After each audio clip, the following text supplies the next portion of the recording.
Baik, bismillahirrahmanirrahim. Assalamualaikum warahmatullahi wabarakatuh. Waalaikumsalam warahmatullahi Warahmatullahi wabarakatuh. Nah, untuk hari ini kita akan membahas terlebih dahulu tentang mata kuliah psikologi konseling ya, teman-teman ya. Apakah sudah terlihat, teman-teman? Sudah, Bu. Sudah ya. Sudah, Bu. Oke, ini RPS mata kuliah psikologi konseling ya. Jadi mata kuliah psikologi konseling ini merupakan mata kuliah yang memperkenalkan mahasiswa itu mengenai prinsip-prinsip dasar konseling, kemudian tahapan konseling itu seperti apa, kemudian teman-teman yang mengambil mata kuliah ini juga nantinya memahami tugas dan juga kewajiban seorang konselor yang profesional. Nah, teman-teman nanti juga dikenalkan mengenai berbagai intervensi yang ada di dalam konseling dan juga mengenali berbagai isu terkini dalam konseling. Nah, kemudian untuk capaian pembelajaran ya atau nanti hal-hal yang diharapkan setelah teman-teman itu mendalami mata kuliah psikologi konseling ini ya. Misalnya di capaian pembelajaran sikap itu nanti teman-teman bisa menjunjung tinggi nilai kemanusiaan dalam menjalankan tugas berdasarkan agama, moral, dan juga etika. Ini ada di dokumen kurikulum ya teman-teman ya. Kodenya S2. Kemudian capaian sikap lagi itu kodenya S11. Teman-teman berkontribusi dalam peningkatan mutu kehidupan dengan meningkatkan kesehatan jiwa masyarakat. Nah, sangat menarik saya kira ya ini untuk sikapnya karena ini mata kuliah praktikum ya. Ini mestinya 2 SKS teori dan juga 1 SKS-nya itu praktikum gitu. 1 SKS praktikum. Nah, kemudian ada capaian pembelajaran penguasaan pengetahuan itu ada PP5. Menguasai konsep dasar dan prinsip-prinsip psikodiagnostik. Nah, ini mata kuliah sudah kalian dapatkan ya, psikodiagnostik, kemudian interview, kemudian observasi, dan konsep teoritis yang mendasari tes psikologi. Nah, kemudian capaian pembelajaran keterampilan umum, ada KU1 kodenya, itu mengimplementasikan ilmu psikologi yang berbasis kesehatan ke dalam permasalahan klien. Kemudian KU2 itu memiliki kemampuan komunikasi dan interpersonal relationship. Kemudian KUU2 itu mampu melaksanakan komunikasi Islam sesuai dengan profesinya. Nah, kemudian teman-teman untuk capaian pembelajaran mata kuliah ini sendiri, yaitu mahasiswa nanti menguasai konsep psikologi konseling, kemudian mampu memahami dan menjelaskan berbagai konsep dan teori psikologi konseling, serta memahami berbagai teknik penanganan atau intervensi yang ada di dalam konseling ya teman-teman. Jadi nanti teman-teman itu mempelajari ini ya, bahan kajiannya ada fungsi dan peran konselor, kemudian etika dan tanggung jawab konselor, kemudian konseling pendekatan psikoanalisis, behavior dan humanis, ada juga pendekatan Islam, juga konseling kelompok dan beberapa teknik terapi, misalnya CBT, seperti itu. Nah, untuk daftar rujukan ya atau buku yang bisa teman-teman pakai itu bukunya ini gitu ya. Ada punyanya Kore, ini judulnya Teori dan Praktek Konseling dan Psikoterapi, atau punyanya Latipun, itu judulnya Psikologi Konseling, atau punyanya Lesmana ya, judulnya Dasar-Dasar Konseling. Nah, kemudian teman-teman untuk komponen penilaiannya itu untuk UAS dan juga UTS itu masing-masing nanti 30%. Kemudian untuk tugas dan juga praktikum itu nanti masing-masing 20%. Nah, baik teman-teman. Untuk hari ini kita sudah di pokok bahasan ke-6 ya. Jadi nanti teman-teman itu eh, diharapkan dapat mampu menjelaskan prinsip dasar dalam keterampilan konseling, di mana untuk bahan kajian atau materi pembelajarannya itu mengenai prinsip dasar keterampilan menjadi konselor dan juga keterampilan dasar yang diperlukan dalam konseling. Nah, untuk metode pembelajaran dan juga estimasi waktunya itu kuliah dan diskusi tatap muka 1 kali 100 menit gitu ya. Kemudian kalau untuk praktikumnya itu 1 kali 120 menit. Nah, kemudian untuk pengalaman belajar teman-teman, ini nanti ada diskusi interaktif dan juga curah gagasan. Makanya untuk di pertemuan hari ini saya kira semoga teman-teman nanti juga bisa aktif ya untuk berdiskusi dan juga curah gagasan. Nah, kemudian untuk indikator penilaian itu nanti teman-teman diharapkan mampu menjelaskan prinsip dasar keterampilan menjadi konselor dan juga menjelaskan keterampilan dasar yang diperlukan dalam konseling. Kemudian untuk metode dan instrumen penilaian itu keaktifan dalam diskusi dan curah gagasan dengan bobot nilai 5%. Nah, seperti itu ya teman-teman.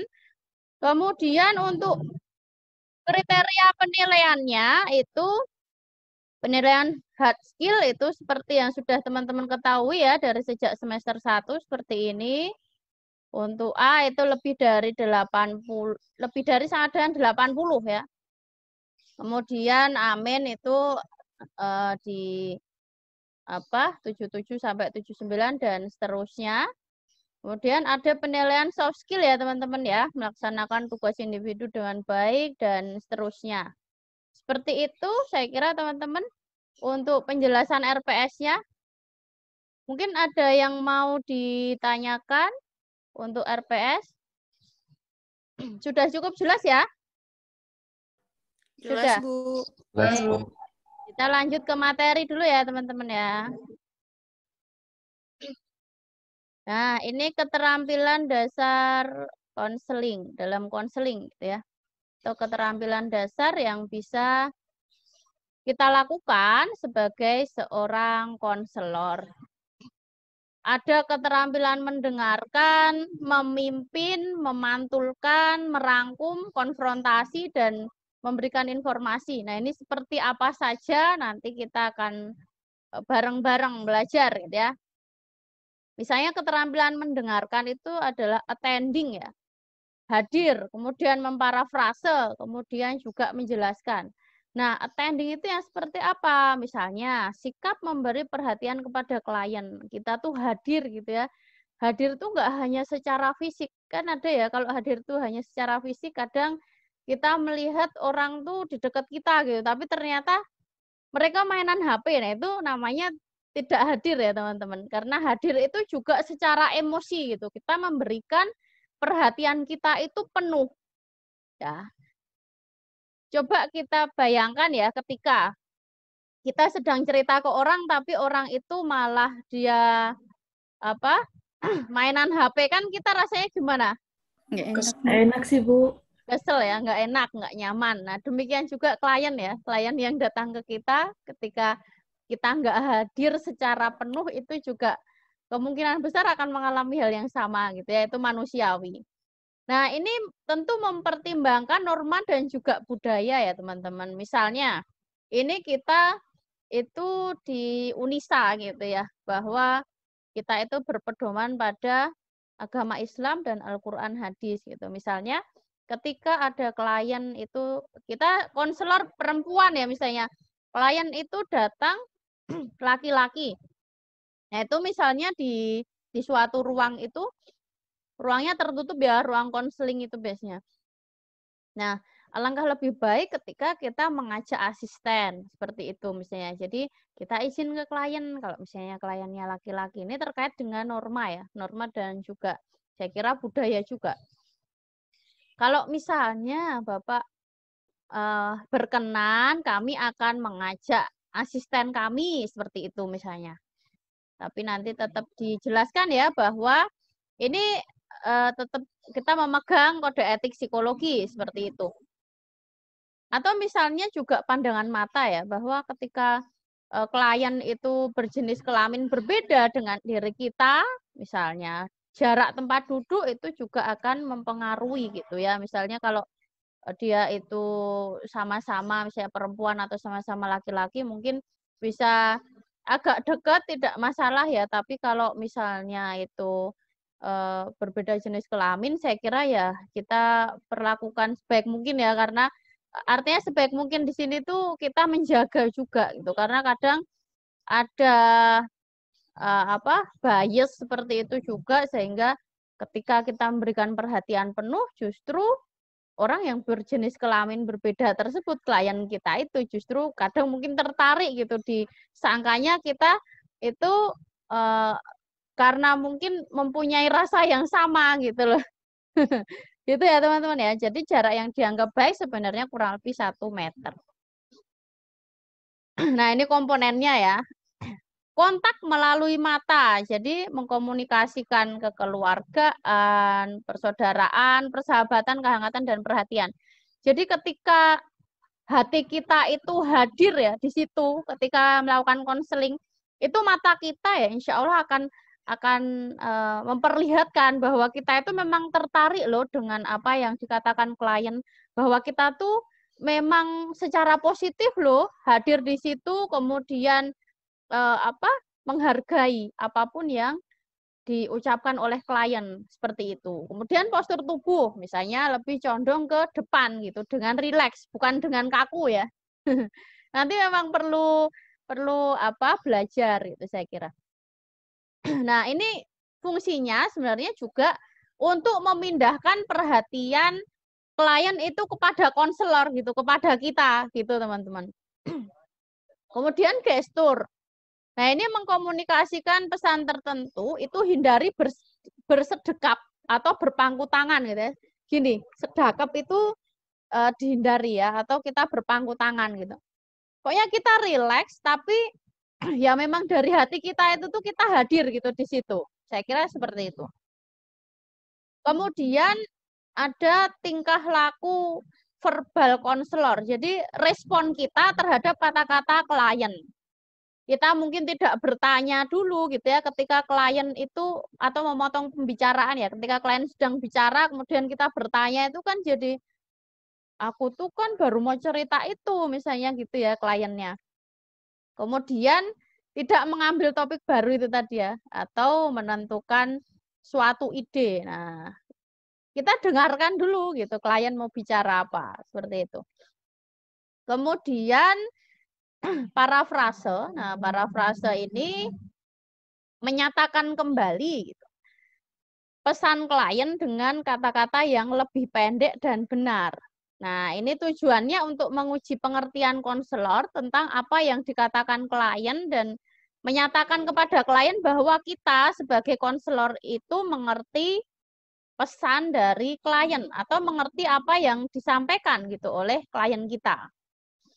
Pesan yang diparafrase itu ada mungkin isi atau inti materinya, kemudian dari juga apa yang kita dengarkan dan juga apa yang mungkin dirasakan oleh klien meskipun itu tidak,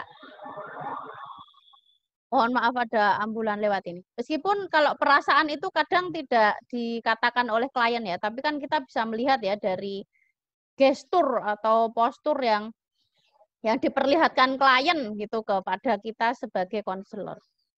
Oke. Nah, kemudian menjelaskan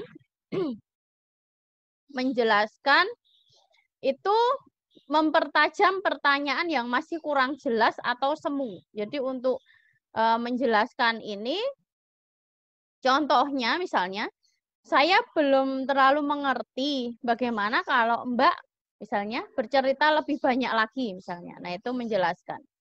Nah, kemudian keterampilan memimpin ya. Nah, ini keterampilan memimpin ini juga penting ya diketahui oleh seorang calon konselor gitu. Nah, ini keterampilan memimpin itu tindakan antisipasi terhadap kehendak klien dan merespon dengan cara yang dapat memotivasi klien. Jadi Tujuannya untuk memberikan kesempatan klien untuk menjajaki perasaan yang sedang dialaminya itu secara bebas. Kemudian juga memberi motivasi untuk menjajaki dan mengamati perasaan klien untuk aktif dan bertanggung jawab terhadap proses konseling. Nah, mungkin sampai di sini dulu teman-teman. Silahkan kalau ada yang mau didiskusikan. Baik, Bu, izin bertanya.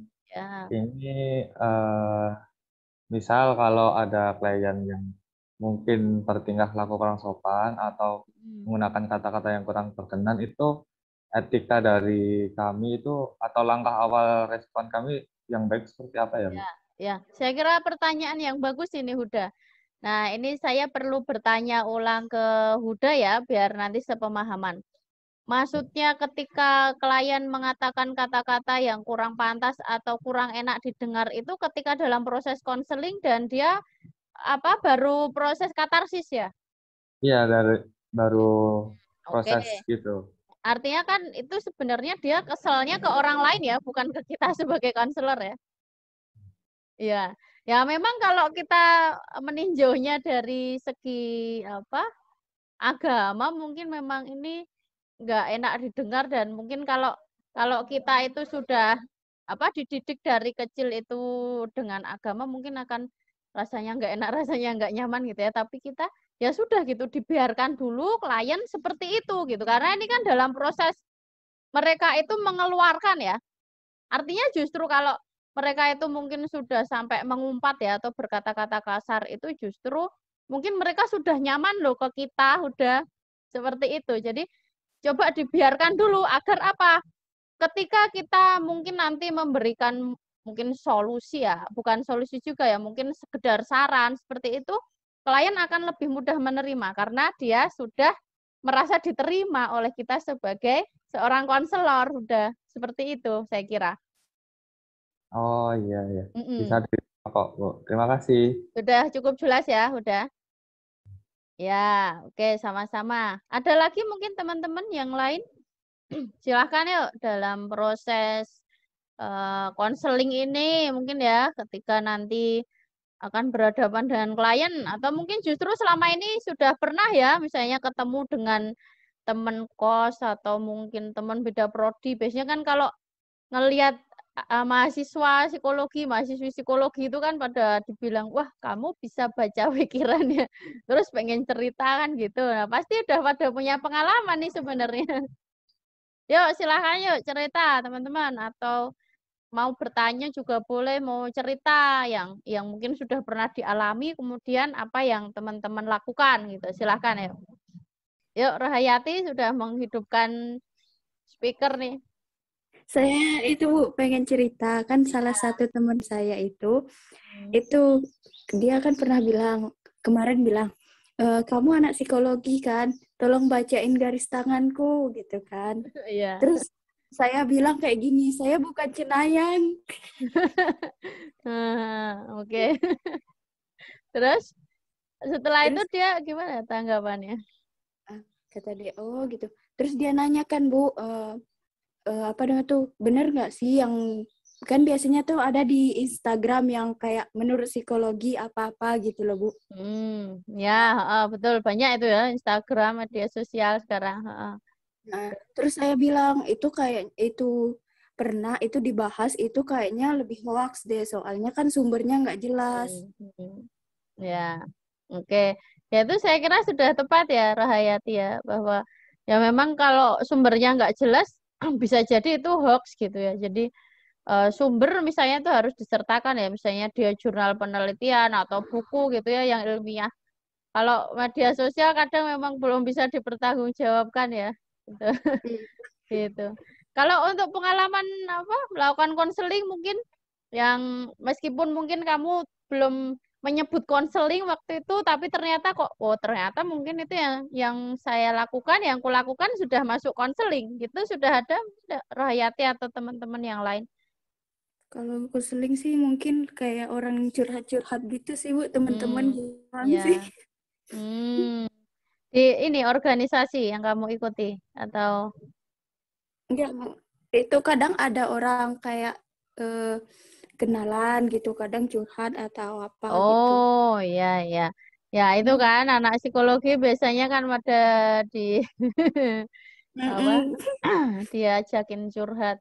Terus kita juga apa menampilkan atau menjadikan diri kita itu sebagai konselor gitu ya yang hadir. Nah, itu saya kira kalau teman-teman menjadi konselor sungguhan nanti tidak lagi masa belajar itu saya kira sudah cukup bagus itu pengalamannya karena ya memang keilmuan kita psikologi itu sering ya dibilangin sama orang seperti itu. Jadi orang tuh jadi pengen curhat, pengen cerita, pengen dibaca garis tangannya dan sebagainya. Padahal itu tidak dipelajari ya sebenarnya di akademik. Itu. Selain Rohayati dan tadi juga Huda, mungkin ada lagi teman-teman? Saya Bu izin bertanya Bu. Ya, Gini jelas. Bu, kalau misalkan Bu klien kita tuh bercerita tapi dia tuh ceritanya muter-muter Bu dan susah dipahami. Terus kita harus gimana Bu baiknya?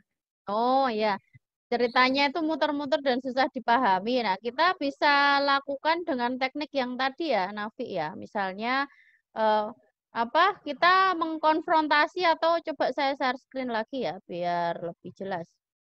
Nah, ini misalnya kita mempertajam ya pertanyaan-pertanyaan yang masih kurang jelas atau semu.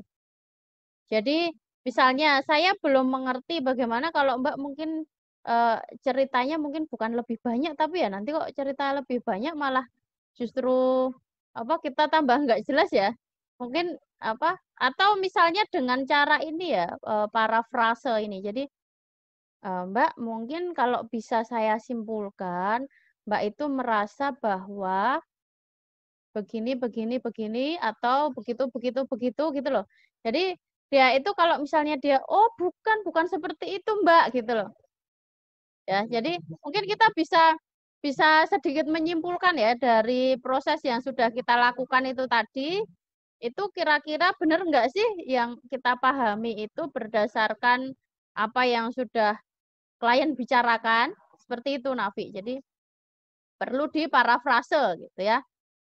Nah, seperti itu saya kira. Nafi ada lagi mungkin yang mungkin perlu diperjelas.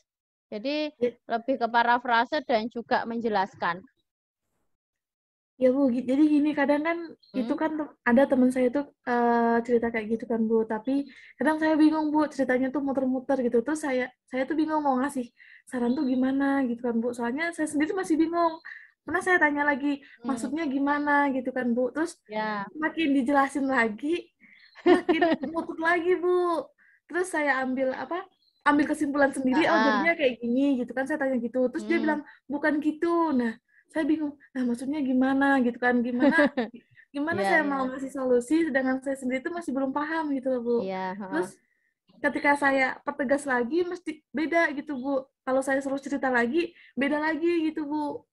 Jadi muter-muter gitu Bu. Ya, kalau mohon maaf ya ini tapi kalau untuk klien yang model seperti ini tuh ada beberapa hal yang perlu kita lihat terlebih dahulu. Orang atau klien dengan model seperti ini kemungkinan dia memang yang pertama tidak terlalu bisa bercerita atau menjelaskan dengan baik. Yang kedua, mungkin dia punya intelijensi yang mungkin agak kurang gitu. Atau yang ketiga dia mengalami gangguan jiwa yang parah sehingga ceritanya itu jadi nggak nyambung gitu. Nah, kira-kira dari ketiga ini ada apa? Kalau kamu ngelihat ada kecenderungan yang mana gitu dari subjek atau klien yang kamu ceritakan tadi? Kalau dari saya sih Bu, itu yang kedua Bu, intelijensi. Soalnya saya lihat dari cara dia ngomongnya aja udah beda Bu, kayak muter-muter gitu. Nah, berarti kan ketemu ya sumber masalahnya di mana. Nah, ini karena intelijensi orang tersebut kurang, jadi ya mohon kita maklumi saja gitu ya. Kalau misalnya dia cerita ya mungkin memang jadinya kurang nyambung gitu dan kadang kalau misalnya dia mencoba untuk menganalisis suatu kasus atau yang terjadi dalam hidupnya juga mungkin agak kurang tahu dan kurang nyambung karena ya mohon maaf ya intelijensinya mungkin kurang itu tadi gitu Nafi. Ya, kalau untuk lebih jelasnya memang perlu dites ya, dites IQ gitu ya. Tapi kalau sebenarnya kan kita bisa lihat dari mungkin observasi gitu ya, atau dengan kita ngobrol itu juga sudah terlihat ya. Hanya kalau untuk penyimpulan atau diagnosis itu kan harus mendasarkan pada banyak asesmen, tidak hanya tes psikologi atau mungkin tidak hanya interview dan observasi, tapi juga ditambah tes psikologi. Gitu, saya kira Nafi. Terima kasih, Bu. Ya, sama-sama. Ada lagi mungkin teman-teman yang lainnya? Sudah cukup ya saya kira ya. Mungkin nanti akan ada praktikum ya untuk kelanjutan dari materi ini. Dan nanti akan kita komunikasikan lagi ya dengan kakak-kakak STN praktikum gitu. Saya kira semoga bermanfaat ya teman-teman untuk pertemuan pagi hari ini dan semakin bermanfaat gitu ya untuk sesama. Semangat terus ya pokoknya ya. Sehat-sehat ya teman-teman ya. Ya, untuk hari ini saya akhiri dulu teman-teman. Kurang lebihnya mohon maaf. Wassalamualaikum warahmatullahi wabarakatuh.